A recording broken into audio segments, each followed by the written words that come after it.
Bonjour à tous et à toutes, aujourd'hui on va parler stockage, on va parler rapidité. Pour vous, ces deux termes doivent vous rappeler quelque chose, les SSD. Mais un SSD, ça ne se choisit pas comme une baguette de pain à la boulangerie. En effet, il y a quelques critères à prendre en compte avant d'acheter un SSD et d'éviter les erreurs. Et c'est pourquoi dans cette vidéo, je vais vous expliquer comment choisir son SSD et je vais aussi vous recommander quelques bons SSD à prendre. Mais avant tout ça, qu'est-ce qu'un SSD au final? Un SSD, ou Solid State Disk, est un type de stockage comme les disques durs mécaniques, mais avec une technologie de fonctionnement différente. Ces derniers sont composés de puces et de mémoire flash, NAND, dit non volatile, qui peut donc conserver les données même si le SSD n'est pas alimenté. Il existe plusieurs types de NAND disponibles sur le marché. Chaque type de mémoire NAND est différencié par le nombre de bits stockés par cellule. Un bit est une unité élémentaire d'information pouvant prendre deux valeurs distinctes, 0 ou 1, donc activé ou désactivé. Plus il y a de bits sur la cellule, plus le SSD sera lent, et vice versa. Revenons-en à notre mémoire NAND. Les différents types de NAND se diffèrent par rapport à leur coût, leur capacité et leur endurance dans le temps. Pour ce qui est de l'endurance, elle est déterminée en fonction du cycle PE, Program Exercise, donc de programmation et d'effacement que la mémoire peut encaisser avant de commencer à s'user, voire mourir. Donc plus le nombre de cycles est grand, plus le SSD sera meilleur et durera dans le temps. Il existe donc 4 grands types de mémoire, la SLC, la MLC,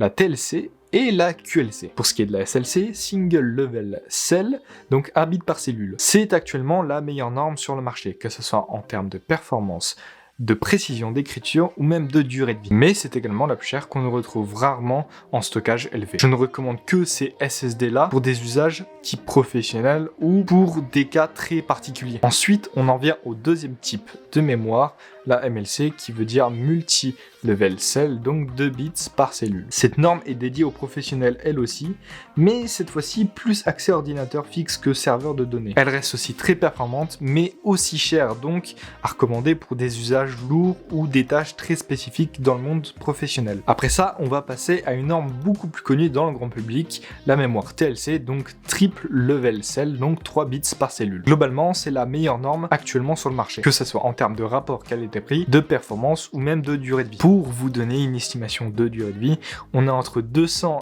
et 1000 Tera d'écriture, soit environ 3 à 5 ans d'utilisation intensive tous les jours avant que le SSD s'use. La mémoire est bien moins performante que les deux premières, mais au vu du prix, c'est la meilleure à recommander. C'est celle que je prends globalement ou que je conseille lors d'un achat d'un PC. Pour que ça soit du gaming, du multitâche, du montage ou même d'autres cas assez spécifiques mais qui restent plutôt simples. Et on va parler de la dernière type de mémoire, la QLC, donc Quad Level Cell, donc 4 bits par cellule. C'est globalement la pire norme qui est censée être économique car on peut plus stocker sur moins d'espace, mais il y a beaucoup de problèmes. Déjà, premier problème, la durée de vie. On est sur environ 1500 cycles PE avant que le SSD meure. Et même au niveau des performances, si le SSD venait à être surchargé, il fera moins bien qu'un disque dur en 7200 tours par minute. Ce qui est vraiment ce qu'on ne veut pas sur un SSD. Donc c'est un type de mémoire que je déconseille dans la plupart de mes configurations que je propose. Il existe un autre intitulé sur les SSD, le NAND 3D. C'est une autre technologie intégrée au SSD. D'après le site Kingston, les fabricants ont mis au point la technologie NAND 3D pour remédier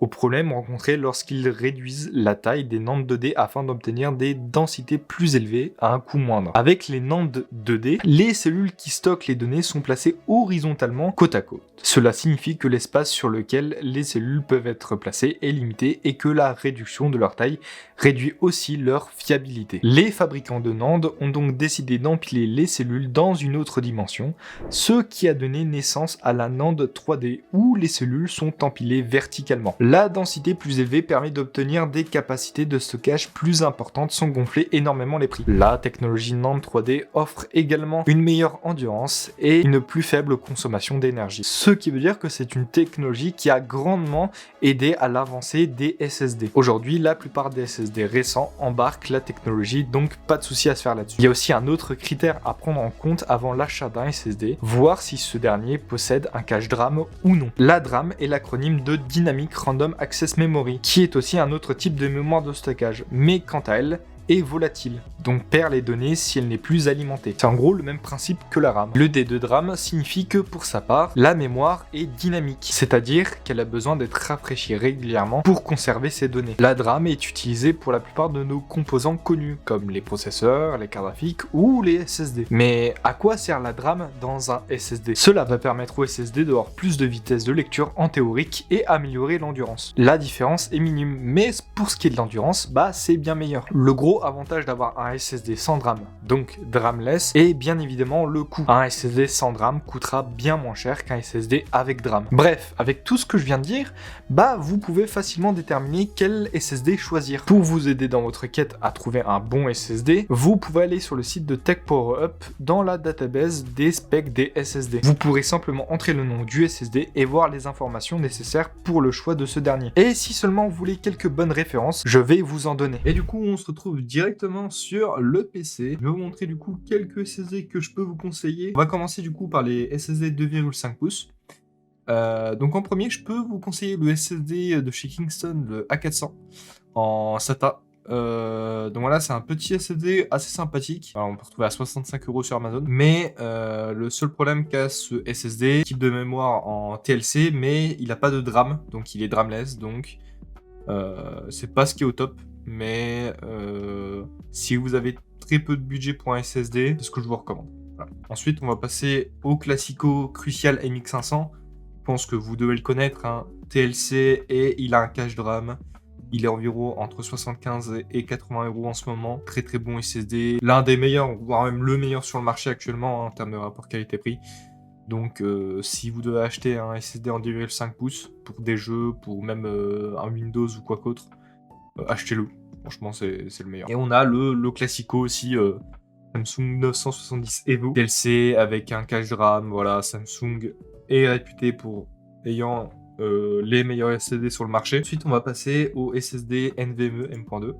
Donc, en premier lieu, on a le petit Patriot P300, donc PCI 3.0, des vitesses plutôt basses en 1000 Go, hein, donc qui va jusqu'à 2000 MO par seconde, qui reste assez bas quand même pour un 3.0. Hein. Il a une mémoire de type TLC, mais par contre, il n'a pas de cache de RAM.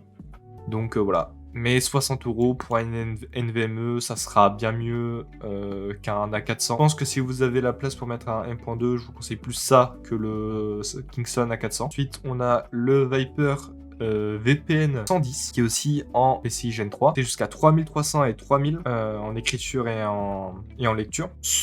Avec en plus de ça, avec un dissipateur, on le retrouve aux alentours des 75-80 €.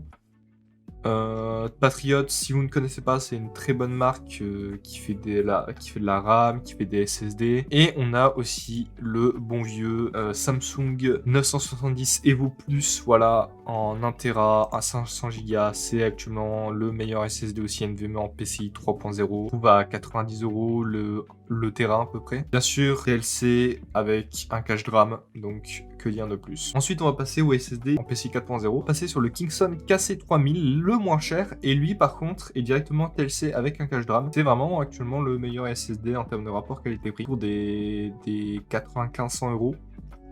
Très très bon SSD qui peut monter jusqu'à à peu près 7000 MO par seconde en écriture et en lecture. Oh ouais. Ça, si vous devez vous acheter un SSD, c'est celui-là. Même si bon, hein, franchement, qu'on se dise qu'on voit du 500, du 3000, du 4000, 5000, 7000, 8000. Aucun jeu, en tout cas, n'est pour l'instant adapté à l'utilisation de ces SSD-là. Que vous mettez un SSD SATA classique ou un SSD NVMe, la différence de chargement sera quasi la même. Vous pouvez regarder des tests sur Internet. Le NVMe sera un peu plus rapide, mais en jeu, vous ne ressentirez aucune différence. Même pour du montage, juste vraiment des grosses tâches professionnelles, là, vous aurez un peu de difficulté. Et ensuite, on va passer aussi à un très très bon SSD NVMe en 4.0, le SN850X de chez Western Digital.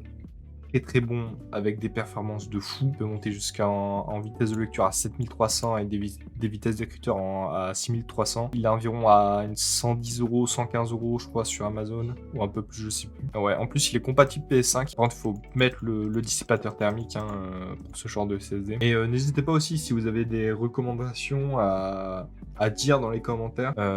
Moi, c'est ce que j'ai souvent conseillé. Par exemple, le Crucial MX500, le bon 970 Evo ou le KC3000. C'est vraiment les 3 gros SSD que je recommande principalement. Mais si vous avez des bonnes références, qui soient en TLC avec un cache de RAM, si possible, ne mettez pas un Crucial P3 ou un P2.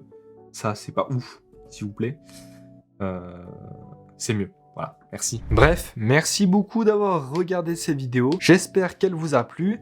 J'essaie de faire une vidéo plutôt courte, mais qui condense la plupart des choses que vous devez savoir en vulgarisant un maximum. N'hésitez pas, si vous avez des questions en commentaire, je répondrai bien évidemment sans souci. N'hésitez pas à lâcher un like, à vous abonner et à suivre aussi mes réseaux sociaux qui sont en description. Twitter, Instagram, Discord ou même TikTok. Sur ce, je vous souhaite à toutes une bonne continuation.